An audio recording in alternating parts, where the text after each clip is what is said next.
안녕하세요. 세상의 모든 돈을 복사하는 남자 돈봉다입니다. 여러분들, 오늘 영상은 특히 집중해서 잘 보시길 바랍니다. 오늘 영상 내용을 어떻게 이해하고 소화하냐에 따라 여러분들의 투자 시장을 바라보는 눈이 달라질 겁니다. 크립토와 관련된 미국 은행들이 사라져가고 있습니다. 작년 11월 영상에서 제가 다수가 모르는 위기라고 말씀드린 실버게이트가 먼저 문을 닫았습니다. 스타트업에 투자하는 VC들이 주요 고객인 실리콘밸리 뱅크도 파산했습니다.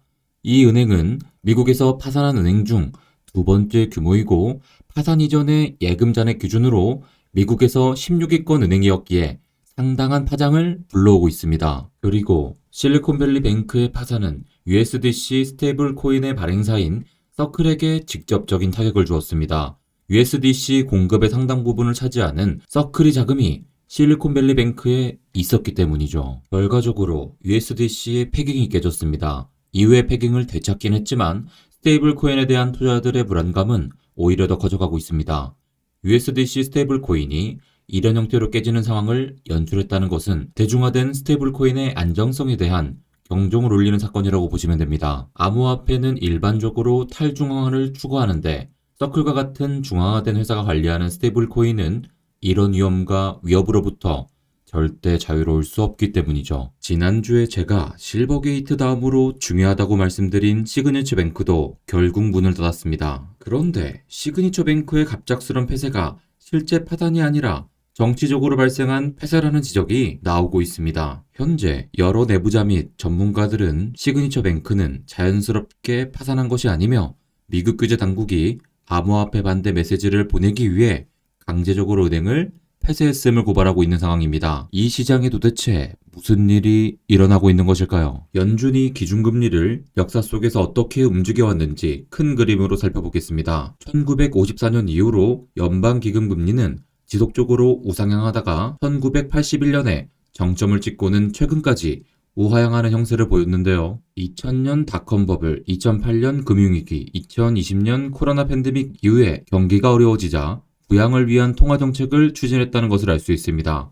그런데 과연 그럴까요? 대중은 금융위기가 예상치 못하게 닥쳐서 연준이 기준금리를 내렸다고 생각하지만 사실은 거시경제에 위기를 줄 만한 조건이 충족되었기에 국제금융자본 세력에 의해 위기가 의도적으로 만들어졌을 수도 있습니다.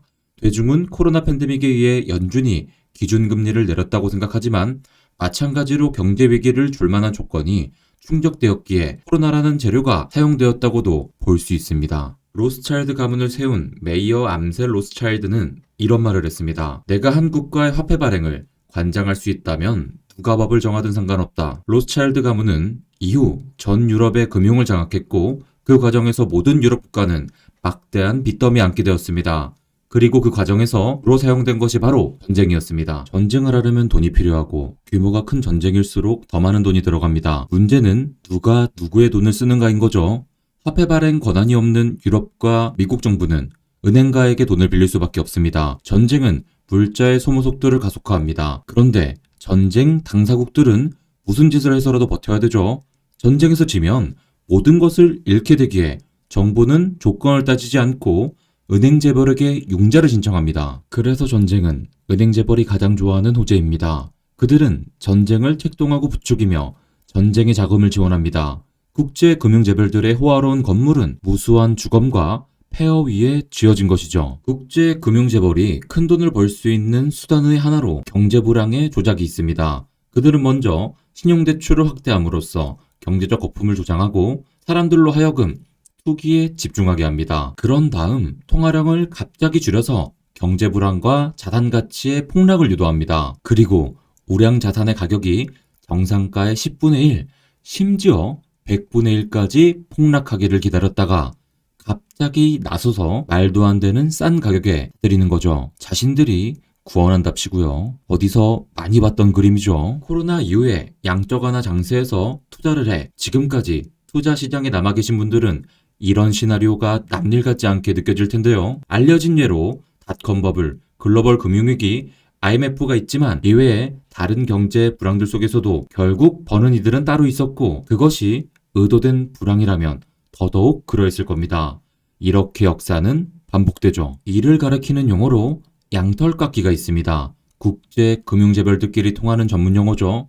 사유중앙은행이 설립된 이후 이러한 양털깎기의 규모는 계속해서 커져나가고 있습니다. 미국 은행가협회에는 이런 의회 기록이 남아 있습니다. 제가 한번 가져와 봤습니다. 읽어드릴게요. 1984년 9월 1일 우리는 모든 대출의 연장을 중단할 것이다. 그날 우리는 돈을 회수할 것이다. 우리는 아직 상환하지 않은 재산을 소유하고 경매에 붙일 것이다. 우리 스스로 정한 가격으로 미시시피강 서쪽 3분의 2에 달하는 농토와 거대한 토지를 얻을 것이다. 농민들은 토지를 잃고 고용인이 될 것이다. 바로 영국처럼 말이다. 여러분들, 의회에 남아있는 기록이 아주 무섭죠?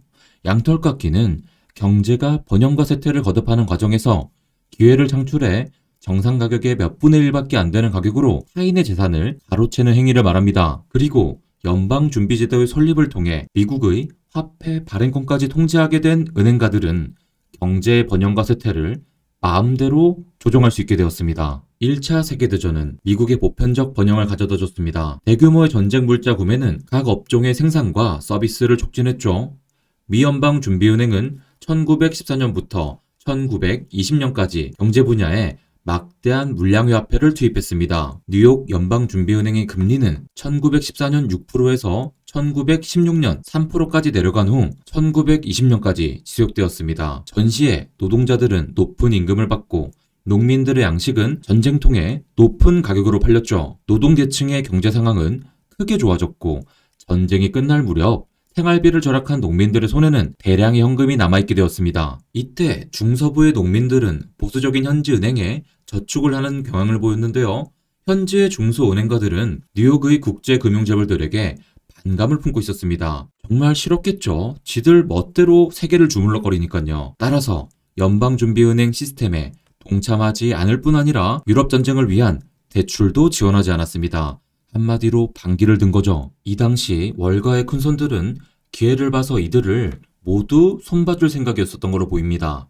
게다가 농민들의 주머니에는 돈이 두둑했죠. 오래전부터 이 돈을 노리던 월가의 금융재벌들은 드디어 양털깎기에 나섰습니다. 그들은 먼저 유인작전으로 연방농업대출위원회라는 기구를 설립해서 농민들의 피땀 어린 돈을 새로운 토지 구매에 사용하도록 격려했습니다. 농민들은 장기 대출을 해주는 이 조직에서 돈을 얻고자 안달이었습니다. 많은 농민들이 이 조직의 도움을 받아 국제금융재벌들에게 장기 대출을 신청했으며 고액의 선납금을 지불했습니다. 그렇게 농민들은 치밀하게 설계된 함정에 빠졌습니다. 1920년 4월부터 7월까지 넉 달 동안 공업과 상업 무역 분야는 신용대출로 거액이 쏟아져 들어옴으로써 앞으로 닥칠 신용대출 긴축에 대비했습니다. 여러분들, 뭔가 지금의 상황과 비슷하지 않나요? 부동산 값이 청정부지로 치솟다가 금리가 올라가고 양적 긴축을 해버리니까 부동산 지금 어떻게 됐습니까?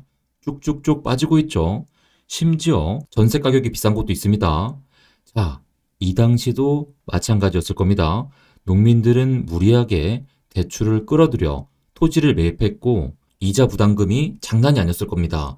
그래서 농민들은 땅을 팔 수 없으니 은행에다가 대출을 요구했겠죠. 그러나 유독 농민들의 신용대출 신청만 모두 거절당했습니다.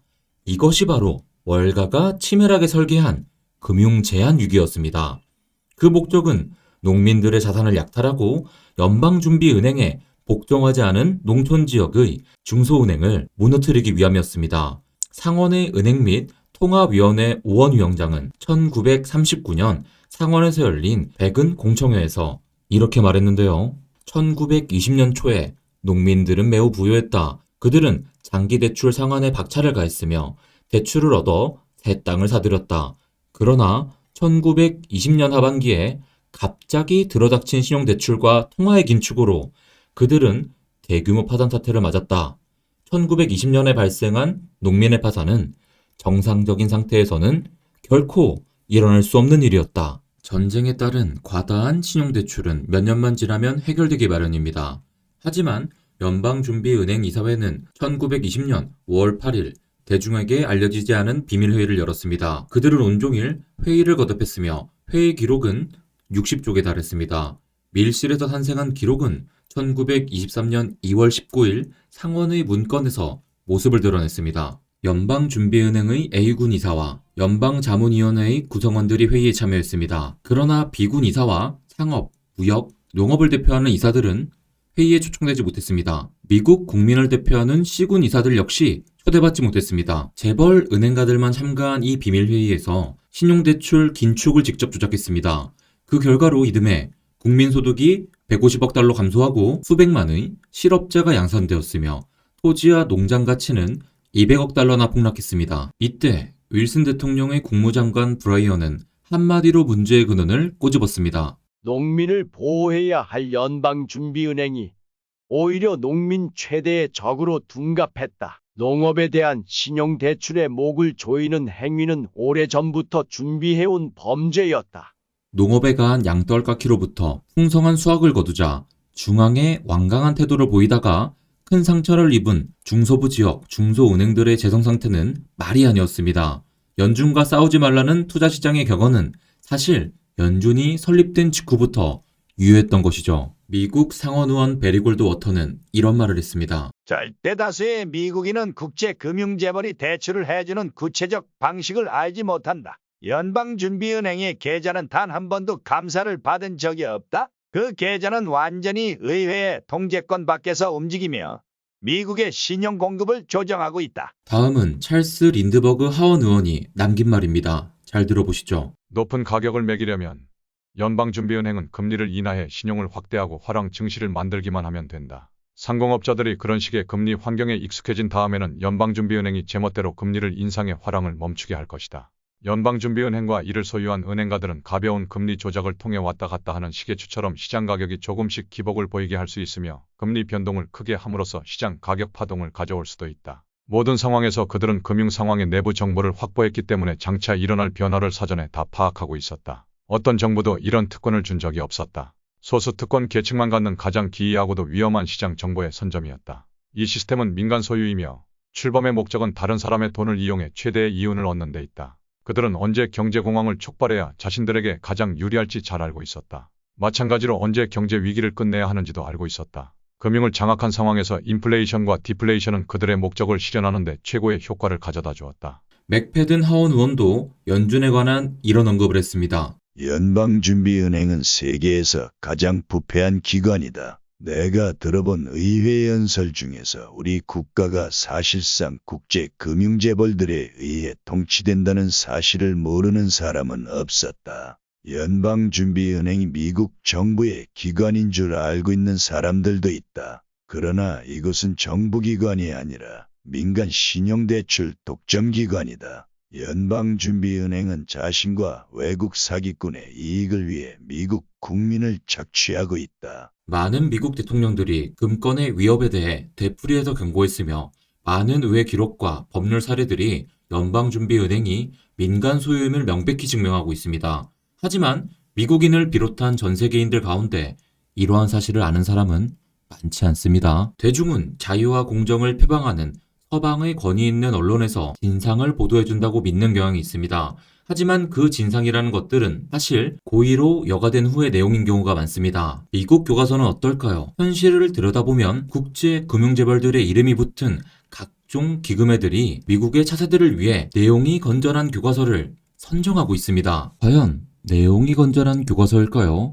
그들 입맛에 맞는 교과서일까요? 윌슨 대통령은 세상을 뜨기 전에 자신이 연방준비은행 문제에서 사기를 당했다고 털어놨습니다. 가책을 느낀 그는 나는 무의식 중에 내 나라를 망쳤다라고 고백하기까지 했습니다. 1914년 10월 25일 연방준비은행이 정식으로 출범할 때 제1차 세계전쟁이 발발했습니다. 이 또한 절묘한 타이밍이 아닐 수 없죠. 결과적으로 연방준비은행의 주주들에게는 또 한 번의 큰돈을 벌 수 있는 기회였습니다. 그리고 지금 세계는 러시아와 우크라이나 사이의 전쟁으로 고통을 받고 있습니다. 세계화의 종말과 신냉전이 이미 임했다고 말하는 이들이 생겨나고 있습니다. 표면적으로 연준은 인플레이션과 싸우고 있는 모습을 보여주고 있습니다. 하지만 애초에 인플레이션 자체를 유발한 것이 연준이라는 것을 우리는 잊지 않을 필요가 있습니다.